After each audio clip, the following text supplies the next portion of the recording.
Hello, hello students. Welcome back to Informatics B, week 2. Maybe you're looking at this in week 3 or 4, maybe not, but this is what I'm doing. It's in week 2. Actually, it's actually week 0. It's before it even starts, but I'm getting ahead of myself because I'm kind of excited about this thing. So today we're going to talk about how to get data from a database.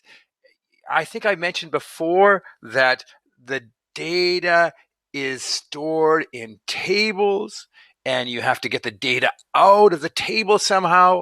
And you often don't. The answer to your question is in a table. It's in one of those 20,000 rows of data, but you actually want to zoom in and find out which row and which column, which rows and which columns answer your question. So you need to select out the columns you want. You need to select out the rows that you want. You need to zoom in on that chunk of the database you want. You need to join up the data from other tables to give other information. So for example, in our database that we're working with so far, the DS1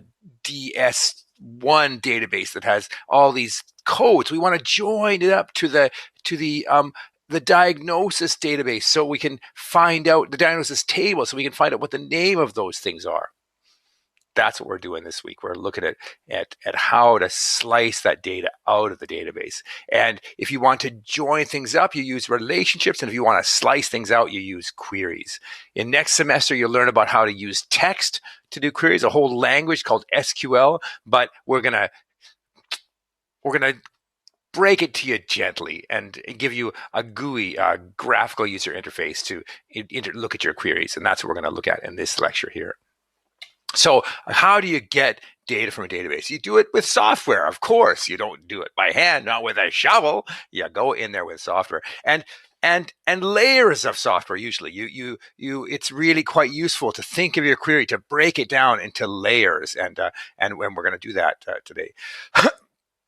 So in Access, Microsoft Access, you can either get the data directly from the tables. You can say, well, the answer is somewhere in that 20,000 rows. Go for it. You can use a query which selects out certain rows, which selects out certain columns, and that query can be based on tables. You can have a query based on tables, or you can be based on other queries. You can have a query on top of a query on top of a query, layers of software, as I mentioned several times before. And reports is a kind of a way to make things look pretty, and that can be based on tables or queries. Generally, what you do is you make a query that gets your data in exactly the right format, and then you just whack a report out. Reports can do some summarization, it can do some totaling, but it's just easier to do all that in the query if you can. So there's usually a language for a query, and you have to some way of selecting which rows and columns. You need to be able to sort things and calculate things, and then the output can be either queried or reported. As I've mentioned, layer by layer. Layers are an important thing in this. So what does a query look like what does the query language look like in Access? It's this, it's a GUI.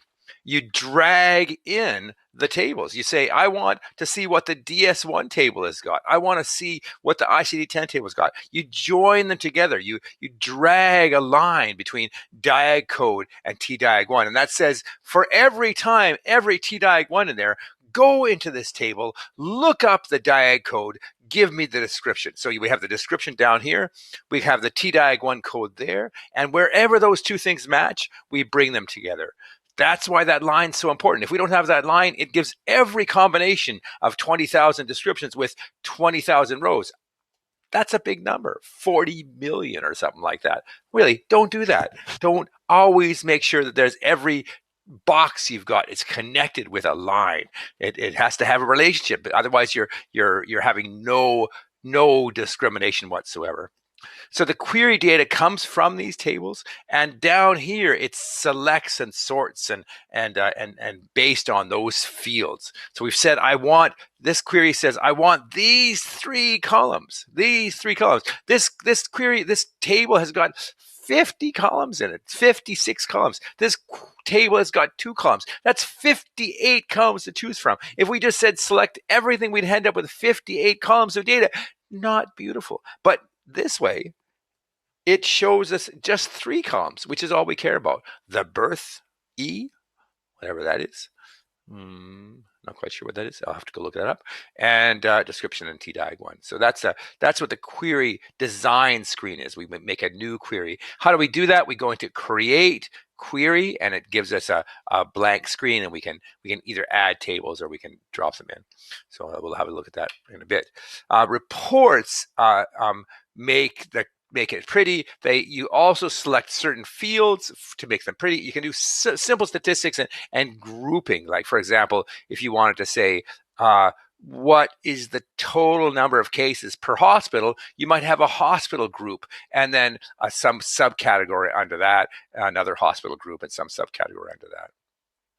And because there's so much variety you can do in a report, I mean, making something look pretty, there's some of these pre-programmed formats that that's why it's useful to use a wizard for reports, because it gives you these pre-programmed formats. As well, you can get data with a software development language. You can have a computer program that goes into the database, and that's for more complex applications. And we're not going to be doing anything with that. And probably in your life, you probably won't do so much of that, at least not until second semester, where we use a software language to go and get data from the database. How do you get data from a database? You have a pipeline.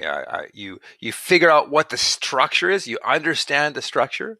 You figure out what the reference tables are and make sure that they've got codes in them, and then you have relationships between the tables. So that's the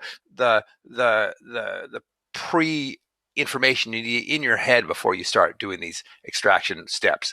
And the questions are, what data are we going to use? What are the limits? What rows are we going to limit to? Do we need to generate any special data items? For example, if you had price and quantity on an invoice, you might want to generate total sales. So you'd multiply those two things together.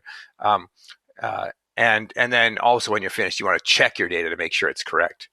And then finally report, make it pretty. That's the structure. Understand what the structure is about, establish the question, make your queries, and then report it. Similarly, when you're writing a query, you think about what tables, which rows do we want, which columns do we want, which fields do we want, which records do we want. That's also known as rows and columns. Fields are columns, and records are rows. And you might create new data, calculations, concatenating text. That's taking two text fields and moving them together, for example. Oftentimes I have a data set that is Alexa, stop. Oftentimes I have a data set that is first name and last name. So I have to concatenate them together so that I get a first name, last name, John Smith instead of John Netherfield Smith.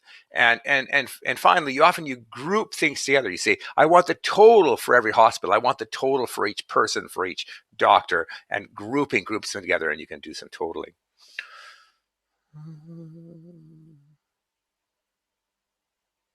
Well, that's enough theory. We'll go on to practice in a minute. But first, I have another engagement.